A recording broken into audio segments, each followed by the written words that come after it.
Hello ನಮಸ್ಕಾರ ಎಲ್ರಿಗೂ welcome to my YouTube channel. ಒಬ್ರು ಪಾಪ ತುಂಬಾ ದಿನದಿಂದ ಕಮೆಂಟ್ ಮಾಡಿ ಕೇಳ್ತಾ ಇದ್ರು ನನಗೆ, ಅಕ್ಕ ಪಲಾವ್ ರೆಸಿಪಿ ತೋರಿಸಿ ಪ್ಲೀಸ್ ಅಂತ ಅಂದ್ಬಿಟ್ಟು. ಇವತ್ತು ತಿಂಡಿಗೆ ಪಲಾವ್ ಮಾಡಿದ್ದೆ, ಹಾಗೆ ರೆಸಿಪಿನ ಶೂಟ್ ಮಾಡೋಣ ಕ್ಲಿಯರ್ ಆಗಿ ಎಲ್ಲ ತೋರ್ಸೋಣ ಅಂತ ಅಂದ್ಬಿಟ್ಟು ನಾನು ಅಂದ್ರೆ ಅದನ್ನೇ ಶೂಟ್ ಮಾಡ್ತಾ ಇದ್ದೆ. ಲಾಗ್ ಮಾಡೋದಕ್ಕಾಗಿಲ್ಲ, ರೆಸಿಪಿ ಶೂಟ್ ಮಾಡ್ತಾ ಇರ್ಬೇಕಿದ್ರೆ ಲಾಗ್ ಅಂತ ಮಾಡೋದಕ್ಕಾಗಲ್ಲ, ಅಂದ್ರೆ ಅದನ್ನ ಪರ್ಫೆಕ್ಟ್ ಆಗಿ ತೋರಿಸ್ಬೇಕಾಗತ್ತೆ ಅಲ್ವಾ, ಇನ್ ಡೀಟೇಲ್ ಆಗಿ ಹೇಳ್ಬೇಕಾಗತ್ತೆ ಏನೇನಂತ ಅಂದ್ಬಿಟ್ಟು. ಸೊ ಅದಕ್ಕೆ ತುಂಬಾ ಟೈಮ್ ಇದೆ. ಈಗ ಮಧ್ಯಾಹ್ನ 1 ಗಂಟೆ ಆಯ್ತು, ಈಗ ಲಾಗ್ನ ಶುರು ಮಾಡ್ಕೊಂಡಿದ್ದೀನಿ. ಬನ್ನಿ ಇವತ್ತಿನ ಲಾಗ್ನ ಶುರು ಮಾಡ್ಕೊಳ್ಳೋಣ. ಹಾಗೆ ಇನ್ನ ಅಡಿಗೆ ಮಾಡ್ಕೊಂಡಿದ್ದೀನಿ. ಅಡಿಗೆ ಸ್ವಲ್ಪ ಅಂದ್ರೆ ಮಧ್ಯಾಹ್ನ ತನಕ ಇವತ್ತೊಂದು ಎಗ್ ಗ್ರೇವಿನ ಮಾಡ್ಕೊಂಡಿದ್ದೀನಿ. ನೈಟ್ ಹಸ್ಬೆಂಡ್ ಚಿಕನ್ ತರ್ತೀನಿ ಅಂತ ಹೇಳಿದ್ದಾರೆ. ಸೊ ಹಾಗಾಗಿ ಮಧ್ಯಾಹ್ನ ತನಕ ನನಗೆ ಹಾಗೆ ನಮ್ಮ ಆಯುಷ್ ಬರ್ತೀನಿ ಅಂತ ಹೇಳಿದಾನೆ ಮಧ್ಯಾಹ್ನ ಊಟಕ್ಕೆ. ಸೊ ಇಬ್ರಿಗೋಸ್ಕರ ಅಂತ ಅಂದ್ಬಿಟ್ಟು ಎಗ್ ಗ್ರೇವಿ ಸಿಂಪಲ್ ಆಗಿ ಮಾಡ್ಕೊಂಡೆ. ಎಲ್ಲ ಕೆಲಸ ಮುಗಿಸಿ ಹಾಗೆ ಅನ್ನ ಮಾಡಿಬಿಟ್ಟು ಆಮೇಲೆ ಎಗ್ ಗ್ರೇವಿ ಕೂಡ ಮಾಡ್ಕೊಂಡೆ. ಮಧ್ಯಾಹ್ನ ತನಕದ ಕೆಲಸ ಎಲ್ಲಾನು ಆಯ್ತು ಆಲ್ಮೋಸ್ಟ್. ಇನ್ನು ನೈಟಿಗೆ ಚಿಕನ್ ತರ್ತೀನಿ ಅಂತ ಹೇಳಿದಾರಲ್ವಾ, ಅದರಿಂದ ಏನಾದರೂ ರೆಸಿಪಿ ಮಾಡಬೇಕು. ಹಾಗೆ ಇನ್ನೊಬ್ರು ಕೇಳ್ತಾ ಇದ್ದಾರೆ ಚಿಕನ್ ಪುಳಿ ಮುಂಚಿ ಹಾಗೆ ನೀರ್ ದೋಸೆ ತೋರಿಸಿ ಅಂತ ಅಂದ್ಬಿಟ್ಟು. ಖಂಡಿತ ಇವತ್ತಿನ ಈ ವಿಡಿಯೋದಲ್ಲೇ ನಾನು ಅದನ್ನು ಕೂಡ ಶೇರ್ ಮಾಡ್ತೀನಿ, ಓಕೆನಾ. ತುಂಬಾ ಸಲ ತೋರಿಸಿದ್ದೀನಿ ನಾನು ನನ್ನ ವಿಡಿಯೋದಲ್ಲಿ ಚಿಕನ್ ಪುಳಿ ಮುಂಚಿ ರೆಸಿಪಿ. ಅಂದ್ರೆ ನಮ್ಮ ಸೈಡಲ್ಲಿ ತುಂಬಾ ಫೇಮಸ್ ಅಲ್ವಾ ಚಿಕನ್ ಪುಳಿ ಮುಂಚಿ ಅಂತ ಹೇಳಿದ್ರೆ. ಸೊ ತುಂಬಾ ಸಲ ತೋರಿಸಿದ್ದೀನಿ, ಬಟ್ ವಿಡಿಯೋ ನೋಡಿಲ್ಲ, ಸ್ಕಿಪ್ ಮಾಡಿರ್ಬೋದು ಅಂತ ಅನ್ಕೋತೀನಿ. ಅವರಿಗೋಸ್ಕರ ಅಂತ ಅಂದ್ಬಿಟ್ಟು ಇವತ್ತಿನ ವಿಡಿಯೋದಲ್ಲಿ ಅದನ್ನ ಕೂಡ ತೋರಿಸ್ತೀನಿ, ನೀರ್ ದೋಸೆ ರೆಸಿಪಿನ ಕೂಡ ತೋರಿಸ್ತೀನಿ. ಹಾಗೆ ನಾನು ಯಾವ ತರ ಸಿಂಪಲ್ ಆಗಿ ಪಲಾವ್ ಮಾಡೋದು ಅನ್ನೋದನ್ನ ಇಲ್ಲಿ ಶೇರ್ ಮಾಡ್ತಾ ಇದ್ದೀನಿ. ಸ್ಕ್ರೀನ್ ಶಾಟ್ ತಗೊಳ್ಳಿ, ಅದಕ್ಕೋಸ್ಕರ ಇಲ್ಲಿ ಜೋಡಿಸಿಟ್ಟಿರುವಂತದ್ದು. ಎಷ್ಟೆಷ್ಟು ಹಾಕಿದ್ದೀನಿ ಅನ್ನೋದನ್ನ ನಾನು ಹೇಳ್ತೀನಿ ಇದರಲ್ಲಿ. ಮೊದಲಿಗೊಂದು ಕುಕ್ಕರ್ನ ಇಟ್ಕೊಂಡು ಸ್ವಲ್ಪ ಎಣ್ಣೆ ಹಾಕೊಂಡಿದ್ದೀನಿ. ಹಾಗೆ ಅಕ್ಕಿನ ನಾನೊಂದು ಅರ್ಧ ಗಂಟೆಗಿಂತ ಮೊದಲೇ ಸೋನಾ ಮಸೂರಿ ರೈಸ್ ಇಂದಲೇ ನಾನು ಮಾಡುವಂತದ್ದು ಪಲಾವು. ಅರ್ಧ ಗಂಟೆಗಿಂತ ಮೊದಲು ನೀರಲ್ಲಿ ನೆನೆಸಿಡ್ತೀನಿ, ಇದರಿಂದ ತುಂಬಾನೇ ಚೆನ್ನಾಗಿ ಬರುತ್ತೆ ಪಲಾವು. ಎಣ್ಣೆ ಸ್ವಲ್ಪ ಬಿಸಿ ಆದ ಕೂಡಲೇ ಒಂದು 2 ಪೀಸ್ ಚಕ್ಕೆ, ಲವಂಗ, ದಾಲ್ಚಿನಿ, ಆಮೇಲೆ ಪಲಾವ್ ಎಲೆ, ಎಲ್ಲ ಗರಂ ಮಸಾಲೆಗಳನ್ನ ಹಾಕೊಂಡ್ರೆ ಆಯ್ತು. ನಂತರ 2 ಗೆಡ್ಡೆ ಈರುಳ್ಳಿನ ಎಣ್ಣೆಗೆ ಹಾಕ್ಬಿಟ್ಟು ಚೆನ್ನಾಗಿ ಫ್ರೈ ಮಾಡಬೇಕು, ಕೆಂಪಗಾಗಬೇಕು ಈರುಳ್ಳಿ, ಅಲ್ಲಿ ತನಕ ಫ್ರೈ ಮಾಡ್ಕೋಬೇಕು. ನಂತರ 1 ಕಪ್ ಬೀನ್ಸ್ ಹಾಗೆ 1 ಕಪ್ ಕ್ಯಾರೆಟ್ ಹಾಕೊಂಡಿದ್ದೀನಿ. ಒಂದು ಅರ್ಧ ಕಪ್ನಷ್ಟು ಹಸಿ ಬಟಾಣಿನ ಹಾಕೊಂಡಿದ್ದೀನಿ. ಇದೆಲ್ಲವನ್ನ ಹಾಕಿ ಚೆನ್ನಾಗಿ ಮಿಕ್ಸ್ ಮಾಡ್ಕೋಬೇಕು. ಹಾಗೆ ಒಂದು ಸ್ವಲ್ಪ ಅರಿಶಿನ ಪೌಡರ್ ಕೂಡ ಹಾಕೊಂಡಿದ್ದೀನಿ. ಪಲಾವ್ ಮಸಾಲ ನಾನು ಮಿಲ್ಲಿಂದಾನೇ ತರಿಸಿರುವಂತದ್ದು, ತುಂಬಾನೇ ಚೆನ್ನಾಗಿರುತ್ತೆ ಮಿಲ್ಲಿಂದ, ಅದು ತುಂಬಾನೇ ನ್ಯಾಚುರಲ್ ಆಗಿರುತ್ತೆ ಕೂಡ. ಸೊ ಹಾಗಾಗಿ ಅಲ್ಲಿಂದಾನೇ ತರಿಸ್ತೀನಿ. ಒಂದು 2 ಟೇಬಲ್ ಸ್ಪೂನ್ ಅಷ್ಟು ಹಾಕೊಂಡಿದ್ದೀನಿ. ಹಾಗೆ 1 ಟೇಬಲ್ ಸ್ಪೂನ್ ಅಷ್ಟು ನಾನಿಲ್ಲಿ ಚಿಲ್ಲಿ ಪೌಡರ್ ಕೂಡ ಹಾಕೊಂಡಿದ್ದೀನಿ. ಇಷ್ಟೇ ಖಾರಕ್ಕೆ ಬೇಕಾಗಿರುವಷ್ಟು ಚಿಲ್ಲಿ ಪೌಡರ್ ಹಾಕೊಂಡಿದ್ದೀನಿ. ನಿಮಗೆ ಇನ್ನೂ ಖಾರ ಬೇಕು ಅಂತ ಹೇಳಿದ್ರೆ ಹಸಿ ಮೆಣಸನ್ನ ಹಾಕೊಳ್ಳಿ. ನಾನು ಹಸಿ ಮೆಣಸು ಇಲ್ಲಿ ಸೇರಿಸ್ತಾ ಇಲ್ಲ, ನಮ್ಮ ಮನೆಯಲ್ಲಿ ಸ್ವಲ್ಪ ಖಾರ ಅಂತ ಹೇಳಿದ್ರೆ ಮಕ್ಕಳು ಅಷ್ಟೊಂದು ಇಷ್ಟಪಡಲ್ಲ. ಸೊ ಹಾಗಾಗಿ ನಾನು ಸ್ವಲ್ಪ ಚಿಲ್ಲಿ ಪೌಡರ್ ಖಾರಕ್ಕೋಸ್ಕರ ಅಂತ ಹಾಕೊಂಡಿದ್ದೀನಿ. ಇದನ್ನ ಚೆನ್ನಾಗಿ ಮಿಕ್ಸ್ ಮಾಡ್ಕೊಂಡ್ಬಿಟ್ಟು ಎಷ್ಟು ಅಕ್ಕಿ ತಗೊಂಡಿದೀವಿ ಅದರ ಡಬಲ್ ನೀರು ಹಾಕೋಬೇಕು. ಅಂದ್ರೆ 2 ಗ್ಲಾಸ್ ಅಕ್ಕಿ ತಗೊಂಡ್ರೆ ನಾನು 4 ಗ್ಲಾಸ್ ನೀರು ಹಾಕ್ತೀನಿ. ಇನ್ನೂ ವಾಪಸ್ ಒಂದು ಅರ್ಧ ಗ್ಲಾಸ್ ನೀರು ಜಾಸ್ತಿ ಹಾಕ್ತೀನಿ. ಯಾಕೆಂತ ಹೇಳಿದ್ರೆ ಪಲಾವ್ ಜ್ಯೂಸಿಯಾಗಿ ಬರ್ಬೇಕಿದ್ರೆ ಇದೇ ತರ ಹಾಕ್ಬೇಕಾಗತ್ತೆ. ಹಾಗೆ ರುಚಿಗೆ ಬೇಕಾದಷ್ಟು ಉಪ್ಪು ಹಾಕೊಂಡ್ಬಿಟ್ಟು ಇಲ್ಲಿ ನೆನೆಸಿಟ್ಟಂತಹ ಸೋನಾ ಮಸೂರಿ ಅಕ್ಕಿನ ಕೂಡ ಹಾಕ್ತಾ ಇದ್ದೀನಿ. ಹಾಕ್ಬಿಟ್ಟು ಚೆನ್ನಾಗಿ ಮಿಕ್ಸ್ ಮಾಡ್ಕೋಬೇಕು. ನಂತರ ಇಲ್ಲಿ ಕೊತ್ತಂಬರಿ ಸೊಪ್ಪು, ಪುದೀನ ಸೊಪ್ಪು ಎರಡನ್ನ ಕೂಡ ಸೇರಿಸ್ಕೊಳ್ತಾ ಇದ್ದೀನಿ. ಇದೆಲ್ಲವನ್ನ ಹಾಕ್ಬಿಟ್ಟು ಚೆನ್ನಾಗಿ ಮಿಕ್ಸ್ ಕೊಡಬೇಕು. ಮಿಕ್ಸ್ ಕೊಟ್ಟು ನಂತರ ಹಾಗೆ ಅದನ್ನ ಚೆನ್ನಾಗಿ ಕುದಿಯೋದಕ್ಕೆ ಬಿಡಬೇಕು. ಯಾವಾಗಲೂ ನೆನ್ಪಿಟ್ಕೊಳ್ಳಿ, 2 ಗ್ಲಾಸ್ ಅಕ್ಕಿ ಹಾಕಿದ್ರೆ 4 ಗ್ಲಾಸ್ ನೀರು ಹಾಕ್ತೀವಲ್ವಾ, ಒಂದು ಅರ್ಧ ಗ್ಲಾಸ್ ಜಾಸ್ತಿ ಹಾಕೊಳ್ಳಿ. ತರಕಾರಿಗೆ ಕೂಡ ಬೇಕಾಗತ್ತೆ. ಹಾಗೆ ಸ್ವಲ್ಪ ಜ್ಯೂಸಿಯಾಗಿ ಬರುತ್ತೆ, ತುಂಬಾ ಡ್ರೈ ಆಗಲ್ಲ. ಇಲ್ಲ ಅಂತ ಹೇಳಿದ್ರೆ ತುಂಬಾನೇ ಡ್ರೈ ಆಗುತ್ತೆ ಪಲಾವು. ಸೊ ಅದಕ್ಕೋಸ್ಕರ ಈ ಟಿಪ್ಸ್ನ ಫಾಲೋ ಮಾಡಿದ್ರೆ ಪಲಾವ್ ತುಂಬಾನೇ ಜ್ಯೂಸಿಯಾಗಿ ಬರುತ್ತೆ, ತುಂಬಾನೇ ಚೆನ್ನಾಗಾಗುತ್ತೆ, ತಿನ್ನೋದಕ್ಕೆ ಸಾಫ್ಟ್ ಆಗಿರುತ್ತೆ. ಸೊ ನೀರು ಚೆನ್ನಾಗಿ ಎಲ್ಲ ಹಾಕಿದೀವಲ್ವಾ, ಇವಾಗ ನಾವು ಎಲ್ಲವೂ ಕೂಡ ಚೆನ್ನಾಗಿ ಕುದಿಬೇಕು. ಕುದಿ ಬಂದ ನಂತರ ಲಿಡ್ ಕ್ಲೋಸ್ ಮಾಡಿ ನಾನಿಲ್ಲಿ 3 ವಿಷಲ್ ಕೂಗಿಸ್ತೀನಿ ಕುಕ್ಕರ್ನ. ಅಷ್ಟೊಳಗೆ ಪಲಾವ್ ತುಂಬಾನೇ ಚೆನ್ನಾಗಿ ರೆಡಿಯಾಗಿ ಬರುತ್ತೆ. ನಂತರ ಇಲ್ಲಿ ಇವಾಗ ಸಲಾಡ್ ಮಾಡ್ತಾ ಇದ್ದೀನಿ. ಸಲಾಡ್ಗೆ ಕೆಲವೊಬ್ರು ಈ ಸೌತೆಕಾಯಿನ ಏನಂತ ಹೇಳಿದ್ರೆ ತುರಿತಾರೆ, ತುರಿಯೋ ಅಂತದ್ದು ಇರತ್ತಲ್ವಾ, ಸೊ ಅದರಲ್ಲಿ ತುರಿತಾರೆ. ಬಟ್ ನನ್ಗೆ ಅದಷ್ಟೊಂದು ಇಷ್ಟ ಆಗಲ್ಲ. ನಾನು ಇದೇ ರೀತಿ ಕೊಚ್ತೀನಿ. ಈ ರೀತಿ ನಾನು ಸಲಾಡ್ ಮಾಡುವಂಥದ್ದು. 1 ಗೆಡ್ಡೆ ಈರುಳ್ಳಿ ಹಾಕಿದ್ದೀನಿ, 1 ಸೌತೆಕಾಯಿ ಹಾಕ್ಬಿಟ್ಟು ಸ್ವಲ್ಪ ಉಪ್ಪು ಮೊಸರು ಹಾಕಿ ಒಂದು ಟೊಮೆಟೊ ಕೂಡ ಹಾಕ್ತಾ ಇದ್ದೀನಿ. ಇದಕ್ಕೆ ಕೂಡ ಅಷ್ಟೇನೆ ಹಸಿಮೆಣಸು ಸೇರಿಸ್ತಾ ಇಲ್ಲ. ನಿಮಗೆ ಬೇಕಿದ್ರೆ ಹಸಿಮೆಣಸು ಸೇರಿಸ್ಕೊಳ್ಳಿ. ನಮಗೆ ಮಾತ್ರ ಮಾಡೋದಾದ್ರೆ ಹಸಿಮೆಣಸು ಸೇರಿಸ್ತೀನಿ. ಬಟ್ ನನ್ನ ಮಗನಿಗೆ ಅಷ್ಟೊಂದು ಇಷ್ಟ ಆಗಲ್ಲ, ಸ್ವಲ್ಪ ಖಾರ ಕಡಿಮೆ ತಿಂತಾನೆ ಅವನು, ಮಗಳಿಗೆ ಕೂಡ ಇಷ್ಟ ಆಗಲ್ಲ. ಸೊ ಹಾಗಾಗಿ ನಾನಿಲ್ಲಿ ಹಸಿಮೆಣಸೇನು ಸೇರಿಸ್ತಾ ಇಲ್ಲ. ನಿಮಗೆ ಬೇಕಿದ್ರೆ ಸೇರಿಸ್ಕೋಬಹುದು, ಏನೋ ತೊಂದರೆ ಇಲ್ಲ. ಸಲಾಡ್ ಕೂಡ ಮಾಡೋದು ಯಾವ ಥರ ಅನ್ನೋದನ್ನ ತೋರಿಸಿದ್ದೀನಿ. ರುಚಿಗೆ ಬೇಕಾದಷ್ಟು ಉಪ್ಪು ಹಾಕ್ಕೊಂಡು ಸಲಾಡ್ ರೆಡಿ ಮಾಡ್ಕೊಂಡ್ರೆ ಆಯಿತು. ಇವಾಗ ಕುಕ್ಕರ್ ಕೂಡ 3 ವಿಷಲ್ ಆಯಿತು. ಪೂರ್ತಿ ತಣ್ಣಗಾದ ನಂತರ ಲಿಡ್ ಓಪನ್ ಮಾಡ್ತಾ ಇದ್ದೀನಿ. ಎಷ್ಟು ಚೆನ್ನಾಗಿ ಕಾಣಿಸ್ತಾ ಇದೆ ನೋಡಿ ಪಲಾವು. ಅರಿಶಿನ ಪೌಡರ್ ಹಾಕಲೇಬೇಕು, ಅವಾಗಲೇ ಕಲರ್ ತುಂಬಾನೇ ಚೆನ್ನಾಗಿ ಬರೋದು. ಇನ್ನೂ ನಿಮಗೆ ಗ್ರೀನ್ ಕಲರ್ ಅಲ್ಲಿ ಬೇಕು ಅಂತ ಹೇಳಿದ್ರೆ ನಾನು ಕೊತ್ತಂಬರಿ ಸೊಪ್ಪು ಹಾಗೆ ಪುದೀನ ಸೊಪ್ಪನ್ನ ಡೈರೆಕ್ಟ್ ಆಗಿ ಹಾಗೆ ಹಾಕಿದ್ದೀನಿ ಅಲ್ವಾ. ನೀವು ಬೇಕಿದ್ರೆ ಹಸಿಮೆಣಸನ್ನ ಜೊತೆಗೆ ಸೇರಿಸ್ಬಿಟ್ಟು ಇದನ್ನ ನೀವು ಪೇಸ್ಟ್ ಮಾಡಿಬಿಟ್ಟು ಕೂಡ ಹಾಕ್ಬೋದು. ಒಂದು ಥಿಂಗ್ಸ್ನ ನಾನು ಹೇಳೋದು ಮರ್ತಿದ್ದೆ, ಶುಂಠಿ ಬೆಳ್ಳುಳ್ಳಿ ಪೇಸ್ಟ್ ಹಾಕೊಂಡಿದ್ದೀನಿ ನಾನು ಇದಕ್ಕೆ. ಈರುಳ್ಳಿ ಫ್ರೈ ಮಾಡಿದಲ್ವಾ, ಆ ಟೈಮ್ನಲ್ಲಿ 1 ದೊಡ್ಡ ಟೇಬಲ್ ಸ್ಪೂನ್ ಅಷ್ಟು ಶುಂಠಿ ಬೆಳ್ಳುಳ್ಳಿ ಪೇಸ್ಟ್ ಹಾಕೊಂಡಿದ್ದೀನಿ.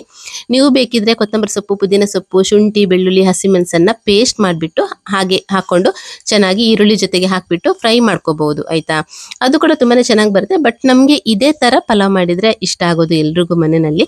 ಸೊ ಹಾಗಾಗಿ ನಾನು ಯಾವಾಗಲೂ ಇದೇ ತರ ಪಲಾವ್ ಮಾಡ್ತೀನಿ. ಗ್ರೀನ್ ಕಲರ್ ಅಲ್ಲಿ ಪಲಾವ್ ಮಾಡೋದು ತುಂಬಾನೇ ರೇರ್. ನಾನು ಪಲಾವ್ ರೆಸಿಪಿನ ಕೇಳಿದ್ರಿ ಅಲ್ವಾ, ನಾನು ಇದೇ ತರ ಮಾಡುವಂಥದ್ದು. ನೀವು ಒಂದ್ಸಲ ಇದೇ ತರ ಟ್ರೈ ಮಾಡಿ, ತುಂಬಾನೇ ಈಸಿಯಾಗಿ ಮಾಡ್ಕೋಬಹುದು.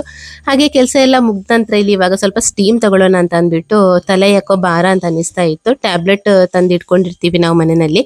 ಈ ಸ್ಟೀಮ್ ಟ್ಯಾಬ್ಲೆಟ್ ಬರುತ್ತಲ್ವಾ, ಇದನ್ನ ತಂದಿಟ್ಟಿರ್ತೀವಿ. ಸೊ ಅದನ್ನ ಒಂದು ಟ್ಯಾಬ್ಲೆಟ್ ಹಾಕ್ಬಿಟ್ಟು ಹಾಗೆ ಸ್ಟೀಮ್ ತಗೋತೀನಿ. ಇದರಿಂದ ಸ್ವಲ್ಪ ತಲೆ ಭಾರ ಕಡಿಮೆ ಆಗುತ್ತೆ. ಕಫ ಏನಾದ್ರೂ ಗಟ್ಟಿಯಾಗಿದ್ರೆ ತಲೆನಲ್ಲಿ ಅದು ಸ್ವಲ್ಪ ನೀರಾಗಿ ಕ್ಲಿಯರ್ ಆಗತ್ತೆ. ಅಂದ್ರೆ ತಲೆ ಭಾರ ಎಲ್ಲ ಸ್ವಲ್ಪ ಸರಿ ಆಗತ್ತೆ. ಇಲ್ಲ ಅಂತ ಹೇಳಿದ್ರೆ ಕಣ್ಣಿನ ಭಾಗ ಇರ್ಬೋದು, ಮೂಗಿನ ಭಾಗ ಇರ್ಬೋದು, ಎಲ್ಲಾನು ಸ್ವಲ್ಪ ನೋವು ತರ ಅನ್ನಿಸ್ತಾ ಇರುತ್ತೆ ನನಗೆ ಕಫ ಗಟ್ಟಿ ಆದ್ರೆ. ಸೊ ಹಾಗಾಗಿ ಸ್ಟೀಮ್ ತಗೋತೀನಿ. ತುಂಬಾ ಚೆನ್ನಾಗಿ ವರ್ಕ್ ಆಗತ್ತೆ ಇದು.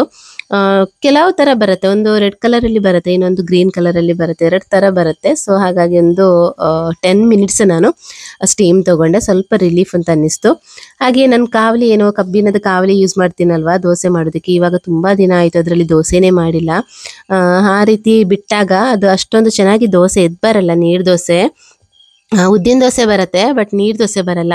ಸ್ವಲ್ಪ ಈ ತರ ಎಲೆ ಬರುತ್ತೆ ನಮ್ಮ ಸೈಡ್ ಅಲ್ಲಿ, ಹಳ್ಳಿ ಸೈಡ್ ಅಲ್ಲಿ ಸಿಗುತ್ತೆ. ಹಾರ್ಟ್ ಶೇಪ್ ಅಲ್ಲಿ ಇರುತ್ತೆ, ಪಾದಲ್ ಸೊಪ್ಪು ಅಂತ ಹೇಳ್ತೀವಿ ನಾವು ನಮ್ಮ ತುಳು ಭಾಷೆನಲ್ಲಿ. ಅದನ್ನ ಈ ತರ ಕಾವಲಿಗೆ ಒಂದು 2 ದಿವಸ ಹಾಕಿಟ್ರೆ ಸ್ವಲ್ಪ ಅದು ಚೆನ್ನಾಗಿ ದೋಸೆ ಎದ್ ಬರುತ್ತೆ ಅಂತ ನಮ್ಮ ಅಮ್ಮ ಇದೇ ತರ ಮಾಡ್ತಾ ಇದ್ರು. ಹಾಗಾಗಿ ದಾಸವಾಳ ಸೊಪ್ಪು ಕೂಡ ಹಾಕ್ತಾರೆ, ಬಸಳೆ ಸೊಪ್ಪು ಹಾಕ್ತಾರೆ, ಹಾಗೆ ಈ ಸೊಪ್ಪು ಪಾದಲ್ ಸೊಪ್ಪು ಅಂತ ಹೇಳ್ತೀವಿ ಇದನ್ನ ಹಾಕ್ತಾರೆ. ಯಾವ್ದು ಬೇಕಿದ್ರು ಸ್ವಲ್ಪ ಲೋಳೆ ತರ ಇರುತ್ತಲ್ವಾ, ಆ ಸೊಪ್ಪನ್ನ ಹಾಕ್ಬಿಟ್ಟು ಒಂದು 2 ಡೇಸ್ ಹಾಗೆ ಇಟ್ಟು ನಂತರ ದೋಸೆ ಮಾಡಿದ್ರೆ ದೋಸೆ ತುಂಬಾನೇ ಚೆನ್ನಾಗಿ ಬರುತ್ತೆ ಅಂತ ಹೇಳ್ತಾ ಇದ್ರು. ನಾನು ಕೂಡ ಟ್ರೈ ಮಾಡ್ತಾ ಇದ್ದೀನಿ, ನೋಡೋಣ ಯಾವ ತರ ಬರುತ್ತೆ ಅಂತ. ಹಾಗೆ ಎಗ್ ಗ್ರೇವಿ ಮಾಡಿದೆ ಅಂತ ಹೇಳಿದೆ ಅಲ್ವಾ, ಊಟ ಮಾಡುವಂತ ಟೈಮ್ ಊಟ ಮಾಡ್ತಾ ಇದ್ದೀನಿ. ನನ್ನ ಮಗ ಬರ್ತೀನಿ ಅಂತ ಹೇಳಿದಾನೆ, ಬಂದಿಲ್ಲ. ನಾನು ವೇಟ್ ಮಾಡೋದು ಬೇಡ ಅಂತ ಅಂದ್ಬಿಟ್ಟು ಊಟ ಮಾಡ್ತಾ ಇದ್ದೀನಿ. ಚಿಕನ್ ಪುಳಿ ಮುಂಚಿ ರೆಸಿಪಿನ ಇದೇ ವಿಡಿಯೋದಲ್ಲಿ ಶೇರ್ ಮಾಡ್ತೀನಿ. 1.5 kg ಚಿಕನ್ ನಾನು ಪುಳಿ ಮುಂಚಿ ಮಾಡುವಂಥದ್ದು. ಒಂದು 4 ಟೇಬಲ್ ಸ್ಪೂನ್ ಅಷ್ಟು ಇಲ್ಲಿ ನಾನು ಕೊತ್ತಂಬರಿ ತಗೊಂಡಿದ್ದೀನಿ. ಹಾಗೆ 1.5 ಟೇಬಲ್ ಸ್ಪೂನ್ ಅಷ್ಟು ಜೀರಿಗೆ, ಒಂದು ನೆಲ್ಲಿಕಾಯಿ ಗಾತ್ರದಷ್ಟು ಹುಣಸೆ ಹಣ್ಣು ತಗೊಂಡಿದ್ದೀನಿ, ಸ್ವಲ್ಪ ಮೆಂತ್ಯ, ಸ್ವಲ್ಪ ಅರಶಿನ, ಆಮೇಲೆ ಸ್ವಲ್ಪ ಕರ್ಬೇವು ಕೂಡ ಈ ತರ ಡ್ರೈ ಆಗಿ ರೋಸ್ಟ್ ಮಾಡಿ ಇಟ್ಕೊಂಡಿದ್ದೀನಿ. ಒಂದು 8 ರಿಂದ 10 ಎಸ್ಲು ಬೆಳ್ಳುಳ್ಳಿ, 1 ಇಂಚು ಶುಂಠಿ, ಹಾಗೆ 1.5 ಗೆಡ್ಡೆಯಷ್ಟು ಈರುಳ್ಳಿ ಕೂಡ ತಗೊಂಡಿದ್ದೀನಿ. ನಂತರ ಸಾಸಿವೆ ನಾನು ಚಿಕನ್ಗೆ ಹಾಕಿದಾಗ ತುಂಬಾ ಜನ ನನಗೆ ಇನ್ಸ್ಟಾಗ್ರಾಮ್ ಅಲ್ಲಿ ಒಂದ್ಸಲ ರೆಸಿಪಿನ ಶೇರ್ ಮಾಡಿದ್ದೆ ನಾನು. ಆ ಟೈಮ್ ನಲ್ಲಿ ನನಗೆ ಮೆಸೇಜ್ ಅಂದ್ರೆ ಕಮೆಂಟ್ ಮಾಡಿದ್ರು, ಅದರಲ್ಲಿ ಸಾಸಿವೆ ಹಾಕ್ತಾರಾ ಚಿಕನ್ಗೆ ಅಂತ. ಖಂಡಿತವಾಗ್ಲೂ ಹಾಕ್ತಾರೆ, ನಾನ್ ಹಾಕ್ತೀನಿ, ನಮ್ಮಮ್ಮ ಹಾಕ್ತಾ ಇದ್ರು. ಯೂಶಲಿ ನಾವು ಎಲ್ರು ಕೂಡ ಹಾಕ್ತಿವಿ ನಮ್ಮ ಸೈಡ್ ಅಲ್ಲಿ ಸಾಸಿವೆ ಹಾಕ್ಬಿಟ್ಟೆ ನಾವು ಚಿಕನ್ ಮಾಡ್ತೀವಿ. ಒಂದ್ಸಲ ನೀವು ಟ್ರೈ ಮಾಡಿ, ಏನು ಡಿಫ್ರೆನ್ಸ್ ಗೊತ್ತಾಗಲ್ಲ, ಟೇಸ್ಟ್ ಅಂತೂ ತುಂಬಾನೇ ಚೆನ್ನಾಗಿ ಬರುತ್ತೆ. ಹಾಗೆ ಒಂದು 20 ರಿಂದ 25 ಬ್ಯಾಡಗಿ ಮೆಣಸನ್ನ ತಗೊಂಡಿದ್ದೀನಿ. ಇದು ಅಷ್ಟೊಂದು ಖಾರ ಬರಲ್ಲ, ಸ್ವಲ್ಪ ಲೈಟ್ ಆಗಿರುತ್ತೆ ಖಾರ. ಎಲ್ಲವನ್ನ ಕೂಡ ಡ್ರೈ ಆಗಿ ನಾನು ರೋಸ್ಟ್ ಮಾಡಿ ಇಟ್ಕೊಂಡಿದ್ದೀನಿ. ಆದ್ರೆ ಮೆಣಸಿಗೆ ಮಾತ್ರ ಸ್ವಲ್ಪ ಎಣ್ಣೆ ಹಾಕೊಂಡು ರೋಸ್ಟ್ ಮಾಡ್ಕೊಂಡಿದ್ದೀನಿ. ಹಾಗೆ ಮತ್ತೆಲ್ಲ ಇಂಗ್ರೀಡಿಯೆಂಟ್ಸ್ನ ಕೂಡ ಡ್ರೈ ಆಗಿ ರೋಸ್ಟ್ ಮಾಡಿ ಇಟ್ಕೊಂಡಿದ್ದೀನಿ. ನೋಡಿ, ಮೆಂತ್ಯ 1 ಟೀ ಸ್ಪೂನ್ ಸಾಕು, ಜಾಸ್ತಿ ಬೇಡ, ಕಹಿ ಬರುತ್ತೆ. ಎಲ್ಲ ಇಂಗ್ರೀಡಿಯೆಂಟ್ಸ್ನ ಇಲ್ಲಿ ಹಾಕ್ಬಿಟ್ಟು ಮಸಾಲೆ ರುಬ್ಕೋಬೇಕು. ಮೆಣಸನ್ನು ಕೂಡ ಅದ್ರ ಜೊತೆಗೇನೆ ಹಾಕುವಂಥದ್ದು. ಇದಕ್ಕೆ ಯಾವುದೇ ರೀತಿಯಲ್ಲಿ ನಾನು ತೆಂಗಿನಕಾಯಿ ಹಾಕ್ತಾ ಇಲ್ಲ. ಪುಳಿ ಮುಂಚೆ ಅಂತ ಹೇಳಿದ್ರೆ ಪುಳಿ ಮುಂಚೆ ಆಗಿ ಇರಬೇಕಲ್ವಾ, ಹುಳಿ ಮೆಣಸು ಅಂತ ಹೇಳ್ತೀವಿ. ಸೊ ಈ ಥರ ಒಂದ್ಸಲ ಟ್ರೈ ಮಾಡಿ ನೀವು. ಹಾಗೆ ಗರಂ ಮಸಾಲೆಗಳನ್ನು ಕೂಡ ಹಾಕಲ್ಲ ನಾನು, ಚಕ್ಕೆ, ಲವಂಗ, ಇದು ಯಾವುದೇ ಥರ ಗರಂ ಮಸಾಲೆಗಳನ್ನು ಕೂಡ ಹಾಕಲ್ಲ. ಇದನ್ನೆಲ್ಲವನ್ನು ಹಾಕಿಬಿಟ್ಟು ಚೆನ್ನಾಗಿ ಪೇಸ್ಟ್ ಮಾಡ್ಕೋಬೇಕು, ಫೈನ್ ಪೇಸ್ಟ್ ರೆಡಿ ಮಾಡ್ಕೋಬೇಕು. ಹಾಗೆ ಚಿಕನ್ ಕೂಡ ತಂದಿದ್ರು. ಚಿಕನ್ ಜಾಸ್ತಿ ನಾವು ಬಾಯ್ಲರ್ ಚಿಕನ್ನೇ ತರುವಂಥದ್ದು. ಹಾಗೆ ಏನಂತ ಹೇಳಿದ್ರೆ ಲೆಗ್ ಪೀಸ್ ಜಾಸ್ತಿ ತರ್ತಾರೆ ನಮ್ಮ ಮನೆಗೆ. ಲೆಗ್ ಇದ್ದು ಕೊಡಿ ಅಂತ ಹೇಳ್ತಾರೆ. ಬೋನ್ಲೆಸ್ ಅಷ್ಟೊಂದು ಇಷ್ಟ ಆಗಲ್ಲ ನಮ್ಗೆ ಯಾರಿಗೂ. ಬೋನ್ ಇರುವಂತಹ ಪೀಸ್ಗಳನ್ನೇ ಕೇಳಿ ತರ್ತಾರೆ. ನಾವು ಪ್ರತಿ ಸಲ ಒಂದೇ ಅಂಗಡಿಯಿಂದ ತರುವಂಥದ್ದು, ತುಂಬಾನೇ ಚೆನ್ನಾಗಿರುತ್ತೆ. ಆ ಅಂಗಡಿಯಿಂದ ತರಬೇಕಿದ್ರೆ ಚಿಕನ್ ಸ್ವಲ್ಪ ಕೂಡ ಸ್ಮೆಲ್ ಇರಲ್ಲ.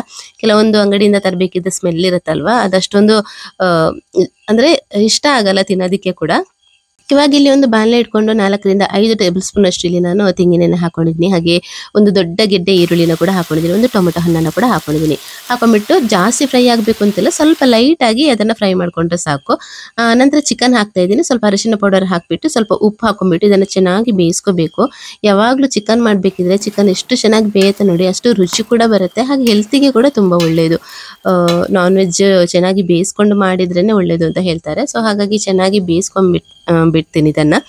ನಂತರ ಮಸಾಲೆ ರುಬ್ಕೊಂಡಿದ್ದೀನಲ್ವಾ, ಬೆಂದಿರೋ ಚಿಕನ್ಗೆ ಮಸಾಲೆನ ಹಾಕಿ ಮಿಕ್ಸ್ ಮಾಡೋದು. ಇಷ್ಟೇನೆ, ತುಂಬ ಸಿಂಪಲ್ ಆಗಿ ಮಾಡುವಂಥದ್ದು. ನಿಮಗೆ ಮಸಾಲ ಜಾಸ್ತಿ ಕಾಣಿಸ್ಬೋದು. ನಮಗೆ ಈ ಥರ ಮಸಾಲೆನೇ ಬೇಕಾಗತ್ತೆ. ಪುಳಿಮುಂಚಿ ಅಂತ ಹೇಳಿದ್ರೆ ಸ್ವಲ್ಪ ಗ್ರೇವಿ ಜಾಸ್ತಿ ಬೇಕಾಗುತ್ತೆ. ದೋಸೆ ರೊಟ್ಟಿ ಎಲ್ಲ ಮಾಡ್ತಾ ಇರ್ತೀವಲ್ವಾ, ಅದ್ರ ಜೊತೆಗೆ ತಿನ್ನೋದಕ್ಕೆ ತುಂಬಾನೇ ಚೆನ್ನಾಗಿರುತ್ತೆ. ಅನ್ನದ ಜೊತೆಗೆ ಕೂಡ ನಮಗೆ ತುಂಬಾ ಇಷ್ಟ. ಹಾಗಾಗಿ ಮಸಾಲೆ ಸ್ವಲ್ಪ ಜಾಸ್ತಿ ಹಾಕೊಂಡು ಈ ತರ ಮಾಡುವಂಥದ್ದು. ನಮ್ಮ ಸೈಡಲ್ಲಿ ಯೂಶ್ವಲಿ ಎಲ್ಲರೂ ಕೂಡ ಇದೇ ತರ ಪುಳಿಮುಂಚಿ ಮಾಡ್ತಾರೆ. ನೀವು ಒಂದ್ಸಲ ಟ್ರೈ ಮಾಡಿ, ತುಂಬಾ ಅಂದ್ರೆ ತುಂಬಾನೇ ಟೇಸ್ಟಿಯಾಗಿ ಬರುತ್ತೆ. ಮಸಾಲೆ ಎಲ್ಲ ಹಾಕಿ ಆದ ನಂತರ ಒಂದು 15 ಮಿನಿಟ್ಸ್ ಲೋ ಫ್ಲೇಮ್ನಲ್ಲಿ ಕುದಿಸಿ ಫೈನಲಿ ಕೊತ್ತಂಬರಿ ಸೊಪ್ಪು ಸೇರಿಸಿದ್ರೆ ರುಚಿಯಾದಂತಹ ಪುಳಿಮುಂಚಿ ರೆಡಿ. ರೆಸಿಪಿ ಕೇಳಿದ್ರಲ್ವಾ, ರೆಸಿಪಿನ ಇನ್ ಡೀಟೇಲ್ ಆಗಿ ತೋರಿಸಿದ್ದೀನಿ, ಒಂದ್ಸಲ ಟ್ರೈ ಮಾಡಿ. ನಾನು ಇದೇ ಸ್ಟೈಲಲ್ಲಿ ಮಾಡುವಂಥದ್ದು. ಬೇರೆ ಬೇರೆ ಥರ ಮಾಡ್ತಾರೆ ಆಯ್ತಾ. ಪುಳಿಮುಂಚಿ ಅಂತ ಹೇಳಿದ್ರೆ ಬೇರೆ ಬೇರೆ ಥರ ಮಾಡ್ತಾರೆ, ಒಬ್ಬೊಬ್ರು ಒಂದೊಂದು ಸ್ಟೈಲಲ್ಲಿ ಮಾಡ್ತಾರೆ. ನಾನು ಇದೇ ಸ್ಟೈಲಲ್ಲಿ ಮಾಡುವಂಥದ್ದು. ಪ್ರತಿ ಸಲ ಮಾಡಬೇಕಿದ್ರು ಕೂಡ ಇದೇ ರೀತಿ ಮಾಡ್ತೀನಿ. ನಮಗೆ ಈ ಥರ ಮಾಡಿದ್ರೇ ತುಂಬ ಇಷ್ಟ. ಗರಂ ಮಸಾಲೆ ಎಲ್ಲ ಹಾಕಿದ್ರೆ ಅಷ್ಟೊಂದು ಇಷ್ಟ ಆಗಲ್ಲ. ಸೊ ಹಾಗಾಗಿ ಇದೇ ಥರ ಮಾಡುವಂಥದ್ದು. ಹಾಗೆ ಸ್ವಲ್ಪ ಅದರಿಂದ ತೆಗೆದ್ಬಿಟ್ಟು ಏನು ತೆಂಗಿನ ಹಾಲೆಲ್ಲ ಹಾಕಿಬಿಟ್ಟು ಸ್ವಲ್ಪ ಸಾರು ಕೂಡ ಮಾಡ್ಕೊಂಡೆ ಇವಾಗ ತಿನ್ನೋದಕ್ಕೆ ಅಂತ ಅಂದ್ಬಿಟ್ಟು. ರೊಟ್ಟಿ ತಂದಿದ್ದಾರೆ, ನನ್ನ ಹಸ್ಬೆಂಡ್ ಬರಬೇಕಿದ್ರೆ ರೊಟ್ಟಿ ತೊಗೊಂಡು ಬಂದರು ನೋಡಿ. ರೊಟ್ಟಿ ಜೊತೆಗೆ ಚಿಕನ್ ಸಾರು ಚೆನ್ನಾಗಿರುತ್ತಲ್ವಾ. ಸೊ ಹಾಗಾಗಿ ಪುಳಿಮುಂಚಿ ಮ್ಯಾಚ್ ಆಗಲ್ಲ. ಇದು ರೊಟ್ಟಿ ಬರುತ್ತಲ್ವಾ, ಈ ಥರ ಇರುತ್ತೆ ನೋಡಿ, ಈ ಥರ ಇರುತ್ತಲ್ವಾ. ಇದಕ್ಕೆ ಪುಳಿಮುಂಚಿ ಅಷ್ಟೊಂದು ಮ್ಯಾಚ್ ಆಗಲ್ಲ. ಇದಕ್ಕೆ ಏನಿದ್ರು ಸಾರು ಸ್ವಲ್ಪ ಜಾಸ್ತಿ ಬೇಕಾಗತ್ತೆ.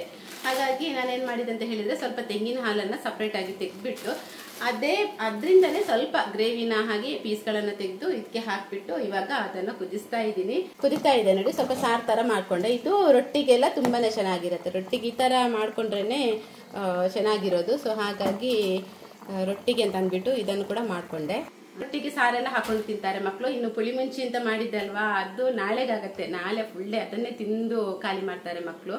ಸೊ ಹಾಗಾಗಿ ಅದನ್ನು ಹಾಗೆ ನಾಳೆಗೆ ಅಂತ ಎತ್ತಿಟ್ಟಿದ್ದೀನಿ. ಇನ್ನು ಲಂಚ್ ಬಾಕ್ಸ್ಗೆ ಕೂಡ ಕೊಡೋದಕ್ಕಾಗತ್ತೆ. ಬೆಳಿಗ್ಗೆ ಎದ್ಬಿಟ್ಟು ಇನ್ನು ಗ್ರೇವಿ ಸಾರು ಏನು ಕೂಡ ಮಾಡೋದಕ್ಕೆ ಇಲ್ಲ. ತಿಂಡಿ ಮಾಡಬೇಕು. ತಿಂಡಿ ಅಂತ ಹೇಳಿದರೆ ನೀರ್ದೋಸೆ ಕೇಳಿದ್ರಿ ಅಲ್ವಾ, ನೀರ್ದೋಸೆ ಕೂಡ ಮಾಡೋದನ್ನ ತೋರಿಸ್ತೀನಿ. ಆ ರೆಸಿಪಿನ ಕೂಡ ಇದರಲ್ಲೇ ಹಾಕ್ತೀನಿ. ನಾನು ಮಾಡುವಂಥದ್ದು ನಾಳೆ ಬೆಳಿಗ್ಗೆ ನೀರ್ದೋಸೆ. ಆ ರೆಸಿಪಿನ ಮಾತ್ರ ಇದೇ ವಿಡಿಯೋದಲ್ಲಿ ಹಾಕ್ತೀನಿ, ಓಕೆನಾ. ನೆಕ್ಸ್ಟ್ ಹಾಗೆ ಇವಾಗ ಟೈಮು 8:30 ಆಗ್ತಾ ಬಂತು ಅಂತ ಕಾಣಿಸುತ್ತೆ. 1:30 ಗಂಟೆ ಆಯಿತು ನಾನು ಅಡುಗೆ ರೂಮ್ಗೆ ಬಂದು ಕೆಲಸಗಳನ್ನ ಶುರು ಮಾಡಿಕೊಂಡು. ಹಾಗೆ ಅಲ್ವಾ, ನೈಟ್ ಸ್ವಲ್ಪ ನನಗೆ ಅಡುಗೆ ಮಾಡೋದಂತ ಹೇಳಿದರೆ ಸ್ವಲ್ಪ ಲೇಸಿನೆಸ್, ಅಷ್ಟೊಂದು ಇಷ್ಟ ಆಗಲ್ಲ ನೈಟ್ ಅಡುಗೆ ಮಾಡೋದಂತ ಹೇಳಿದರೆ. ನೈಟ್ ಏನಿದ್ರು ಆರಾಮಾಗಿರಬೇಕು. ಇವತ್ತು ಅಂದರೆ ಬರಬೇಕಿದ್ರೆ ತಂದರು, ಹಸ್ಬೆಂಡ್ ಬರಬೇಕಿದ್ರೆ ಚಿಕನ್ ತಂದರು. ಸೊ ಹಾಗಾಗಿ ನೈಟೇ ಮಾಡಬೇಕಲ್ವಾ. ಏನೂ ಇರಲಿಲ್ಲ, ಮಧ್ಯಾಹ್ನ ಎಗ್ ಮಾಡಿದ್ದೆ, ನೈಟಿಗೆ ಏನೂ ಇರಲಿಲ್ಲ ಊಟಕ್ಕೆ. ಸೊ ಹಾಗಾಗಿ ಮಾಡಿದ್ದೀನಿ. ಇನ್ನು ಕ್ಲೀನಿಂಗ್ ಅಷ್ಟೊಂದು ಏನಿಲ್ಲ, ಎಲ್ಲ ಕೆಲಸ ಮಾಡ್ತಾ ಕ್ಲೀನು ಪಾತ್ರೆ ಎಲ್ಲ ತೊಳ್ಕೊಂಡು ಕ್ಲೀನೆಲ್ಲ ಮಾಡ್ಕೊಂಡಿದ್ದೀನಿ. ಇನ್ನು ಸ್ನಾನ ಮಾಡಿಲ್ಲ, ಫ್ರೆಶ್ ಅಪ್ ಆಗಬೇಕು, ಊಟ ಮಾಡಬೇಕು, ಮಲ್ಕೋಬೇಕು, ಇಷ್ಟೊಂದು ಕೆಲಸ ಇದೆ. ಇದು ನೆಕ್ಸ್ಟ್ ಡೇ ಬೆಳಿಗ್ಗೆ ವಾಪಸ್ ಲಾಗ್ನ ಕಂಟಿನ್ಯೂ ಮಾಡ್ತಾ ಇದ್ದೀನಿ. ನೀರ್ದೋಸೆ ಮಾಡ್ತಾ ಇದ್ದೀನಿ. ಇಲ್ಲಿ ನಾನು ಒಂದು ಅರ್ಧ kg ಅಕ್ಕಿನ ಹಿಂದಿನ ದಿನ ನೈಟ್ ನೀರಲ್ಲಿ ನೆನೆಸಿಟ್ಟಿದ್ದೆ. ರೇಷನ್ ಅಕ್ಕಿ ಬರುತ್ತಲ್ವಾ, ರೇಷನ್ ಅಕ್ಕಿಯಿಂದ ಕೂಡ ದೋಸೆ ಮಾಡೋದಕ್ಕಾಗತ್ತೆ. ಸೊ ಬೆಳಿಗ್ಗೆ ಎದ್ಬಿಟ್ಟು ಅದನ್ನು ರುಬ್ಕೋಬೇಕು. ತುಂಬಾನೇ ಫೈನ್ ಪೇಸ್ಟ್ ಮಾಡ್ಕೋಬೇಕಾಗತ್ತೆ. ನೀರ್ದೋಸೆ ಯಾವಾಗಲೂ ಅಷ್ಟೇ ತರ್ತರಿಯಾಗಿದ್ರೆ ಅಷ್ಟೊಂದು ಚೆನ್ನಾಗಿ ಬರಲ್ಲ. ಇದನ್ನು ಇವಾಗ ಬೆಳಿಗ್ಗೆ ಎದ್ಬಿಟ್ಟು ರುಬ್ತಾ ಇದ್ದೀನಿ ನೋಡಿ. ಈ ಥರ ಫೈನ್ ಪೇಸ್ಟ್ ಆಗಬೇಕು. ಅಕ್ಕಿ ಸ್ವಲ್ಪ ತರ್ತರಿ ಇದ್ರೂ ದೋಸೆ ಅಷ್ಟೊಂದು ಚೆನ್ನಾಗಿ ಬರಲ್ಲ, ಅಷ್ಟೊಂದು ಟೇಸ್ಟಿಯಾಗಿ ಬರಲ್ಲ, ಹಾಗೆ ಅಷ್ಟೊಂದು ಸಾಫ್ಟ್ ಆಗಿ ಬರಲ್ಲ. ಸೊ ಆದಷ್ಟು ಫೈನ್ ಪೇಸ್ಟ್ ಮಾಡ್ಕೊಂಡ್ರೆ ಬೆಸ್ಟ್. ಇವಾಗ ರುಬ್ಕೊಂಡಿರುವಂತಹ ಹಿಟ್ಟನ್ನ ಇಲ್ಲಿ ಒಂದು ಪಾತ್ರೆಗೆ ಹಾಕ್ತಾ ಇದ್ದೀನಿ. ಹಾಗೆ ಬೇಕಾದಷ್ಟು ನೀರನ್ನು ಕೂಡ ಸೇರಿಸ್ಕೋಬೇಕು. ಇಲ್ಲಿ ಮಿಕ್ಸಿ ಜಾರ್ನೇ ತೊಳೆದ್ಬಿಟ್ಟು ನೀರನ್ನು ಹಾಕ್ತಾ ಇದ್ದೀನಿ. ಹಾಗೆ ಇದನ್ನು ಇವಾಗ ಮಿಕ್ಸ್ ಮಾಡ್ಕೋಬೇಕು. ನೀವು ಕನ್ಸಿಸ್ಟೆನ್ಸಿ ಗಮನ ಇಟ್ಕೊಂಡು ನೋಡಬೇಕಾಗತ್ತೆ. ಸ್ವಲ್ಪ ತೆಳ್ಳಗಾದ್ರೂ ದೋಸೆ ಎದ್ದು ಬರಲ್ಲ, ಸ್ವಲ್ಪ ದಪ್ಪ ಆದ್ರೂ ನಡೆಯುತ್ತೆ. ಹಿಟ್ಟು ಸ್ವಲ್ಪ ತೆಳ್ಳಗಾದ್ರೂ ಕೂಡ ದೋಸೆ ಎದ್ದು ಬರಲ್ಲ, ದೋಸೆ ಚೆನ್ನಾಗಿ ಬರಲ್ಲ. ಸೊ ಹಾಗಾಗಿ ನೀವು ಕನ್ಸಿಸ್ಟೆನ್ಸಿನ ನೋಡ್ಕೋಬೇಕಾಗತ್ತೆ. ಹಾಗೆ ಉಪ್ಪು ನಾನಿಲ್ಲಿ ಯಾವಾಗಲೂ ಅಷ್ಟೇನೆ, ನಾನು ಪ್ರತಿ ಸಲ ಹೇಳ್ತೀನಿ ಆಯಿತಾ, ಅಕ್ಕಿ ರುಬ್ಬೇಕಿದ್ರೆ ಉಪ್ಪು ನಾನು ಮಿಕ್ಸಿ ಜಾರಿಗೆ ಹಾಕಲ್ಲ.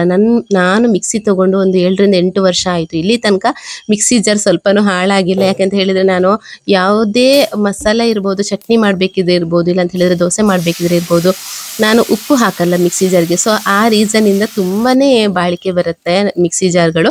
ಸೊ ನೀವು ಕೂಡ ಈ ಒಂದು ಟಿಪ್ಸ್ನ ಫಾಲೋ ಮಾಡಿ. ನಂತರ ಒಂದು ತವಾದ ಮೇಲೆ ಎಣ್ಣೆ ಹಾಕೊಂಡ್ಬಿಟ್ಟು ಹಾಗೆ ದೋಸೆ ಹಾಕಿದ್ರಾಯಿತು. ಕಬ್ಬಿಣದ ಕಾವಲಿನಲ್ಲಿ ಮಾಡಿದರೆ ತುಂಬಾ ಚೆನ್ನಾಗಿರುತ್ತೆ. ಬಟ್ ನನ್ನ ಕಾವಲಿ ಸ್ವಲ್ಪ ಸರಿ ಮಾಡಬೇಕಷ್ಟೇ, ಅಷ್ಟೊಂದು ಸರಿಯಾಗಿಲ್ಲ, ಎದ್ದು ಬರಲ್ಲ, ಕಚ್ಕೊಂಡ್ಬಿಡತ್ತೆ.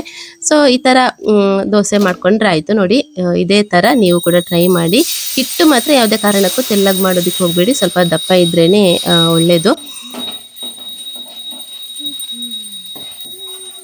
ಈ ತರ ಬಿಸಿ ಬಿಸಿ ನೀರ್ ದೋಸೆ ಮಾಡ್ಕೊಂಡು ಅದ್ರ ಜೊತೆಗೆ ಬಿಸಿ ಬಿಸಿ ಚಿಕನ್ ಪುಳಿ ಮುಂಚಿ ಹಾಕಿ ತಿಂತಾ ಇದ್ರೆ ಅದ್ರ ಮಜಾನೇ ಬೇರೆ. ಒಂದ್ಸಲ ಎಲ್ಲರೂ ಟ್ರೈ ಮಾಡಿ. ಹಾಗೆ ಇವತ್ತಿನ ವಿಡಿಯೋನ ಇಲ್ಲಿಗೆ ಎಂಡ್ ಮಾಡ್ತಾ ಇದ್ದೀನಿ. ಈ ವಿಡಿಯೋ ನಿಮ್ಗೆ ಇಷ್ಟ ಆದ್ರೆ ಲೈಕ್ ಶೇರ್ ಕಮೆಂಟ್ ಮಾಡಿ. ಸಿಗ್ತೀನಿ ನೆಕ್ಸ್ಟ್ ವ್ಲಾಗ್ ಅಲ್ಲಿ. ಟೇಕ್ ಕೇರ್, ಬಾಯ್.